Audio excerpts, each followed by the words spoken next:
আমরা ধর্মীয় মূল্যবোধে বিশ্বাসী একটি দল। আমাদের রাজনীতি সমন্বয়ের রাজনীতি। বাংলাদেশের এই ভূখণ্ডে সমস্ত জনগোষ্ঠীকে নিয়ে বাংলাদেশের জাতীয়তাবাদের ভিত্তিতে আমরা রাজনীতি। আমরা ধর্মের ভিত্তিতে রাজনীতিতে কোনো বিভাজন চাই না, করব। সুতরাং বাংলাদেশের এই ভূখণ্ডের মধ্যে সকল ধর্ম বর্ণের, সকল গোত্রের, সকল ভাষাভাষীর, সকল সংস্কৃতি মানুষকে নিয়ে একটা সমন্বয়ের রাজনীতি বাংলাদেশ জাতীয়তাবাদী দল করে এবং এর অংশ হিসাবে আমরা বাংলাদেশের সকল মানুষকে নিয়ে ঐক্যবদ্ধভাবে একটি সুষ্ঠু গণতান্ত্রিক চর্চা করতে চাই।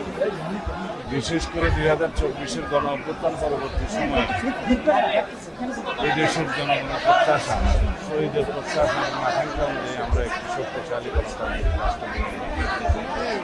রাষ্ট্র কাঠামো সংস্কারের মধ্য দিয়ে, গণতান্ত্রিক সংস্কারের মধ্য দিয়ে জনপ্রত্যাশা অনুযায়ী আগামী দিনে একটি শক্তিশালী গণতান্ত্রিক রাষ্ট্র প্রতিষ্ঠা হবে। এই লক্ষ্যে আমাদেরকে আগামীতে বাংলাদেশে একটি জাতীয় সংসদ নির্বাচনের জন্য সবাইকে অংশগ্রহণ করতে হবে। গণতান্ত্রিকভাবে যাতে আমরা আমাদের ভোটাধিকার প্রয়োগ করতে পারি, সেই জন্য আমরা দীর্ঘ লড়াই সংগ্রাম করেছি।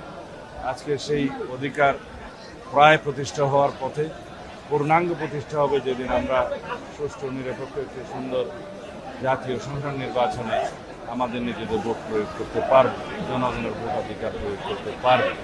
সেই জন্যই আমরা প্রতিনিয়ত সবাইকে আহ্বান জানাচ্ছি, আগামী জাতীয় সংসদ নির্বাচন হবে বাংলাদেশের গণতন্ত্রের পূর্ণাঙ্গ প্রতিষ্ঠার জন্য একটি সফল পরীক্ষা। সুতরাং বন্ধুগণ, আমাদের মধ্যে যেন কোনো বিভাজন না থাকে, সকল রাজনৈতিক দলকে আহ্বান জানাই, বাংলাদেশের সকল জনগণকে আহ্বান জানাই, আমরা যেন একটা গণতান্ত্রিক প্রক্রিয়ায় উত্তরণ করতে পারি খুব সুন্দরভাবে। সেই জন্য আমরা সবাই মনোনিবেশ করি। আমরা অবশ্যই স্বীকার করব, বাংলাদেশের সকল জনগণ এখন নির্বাচনমুখী। বাংলাদেশে এখন নির্বাচনের আমেজ চলছে, আবহাওয়া চলছে।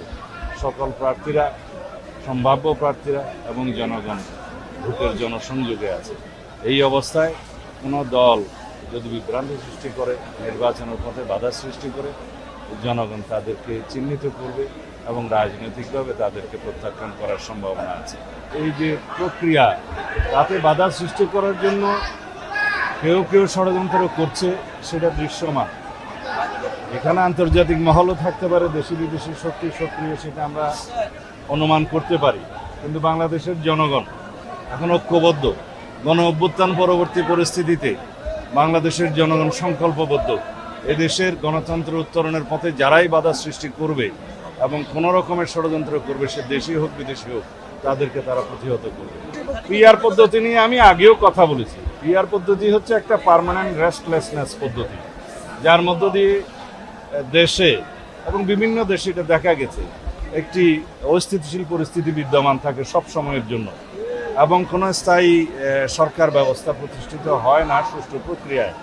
কখনো মেজরিটির ভিত্তিতে সরকার গঠন করা সম্ভব হয় না। একটি ঝুলন্ত পার্লামেন্ট থাকে, অস্থির অবস্থা থাকে। বাংলাদেশের মানুষ পিআর পদ্ধতির বিপক্ষে একটা জরিপে দেখলাম 56% মানুষ পিআর পদ্ধতির বিরুদ্ধে। কোনো একটা জরিপে দেখলাম কোনো একটা দল বলছে 70% লোক পিআর চায়। যদি 56% লোক পিআর পদ্ধতি নাই বুঝে, তাহলে 70% লোক কীভাবে পিআর পদ্ধতি চায় সেটা আমাদের বুঝে আসে না। আমরা পিআর মানে মনে করি পাবলিক রিলেশন, আমরা পিআর মানে মনে করি জনসংযোগ। এখন সবাই জনসংযোগে আছে, সেই পিআরে আমরা বিশ্বাস করি। যারা প্রপোর্শনাল রিপ্রেজেন্টেশন মানে পার্মানেন্ট রেস্টলেসনেস প্রতিষ্ঠা করতে চায়, তারা সফল হবে না। ধন্যবাদ।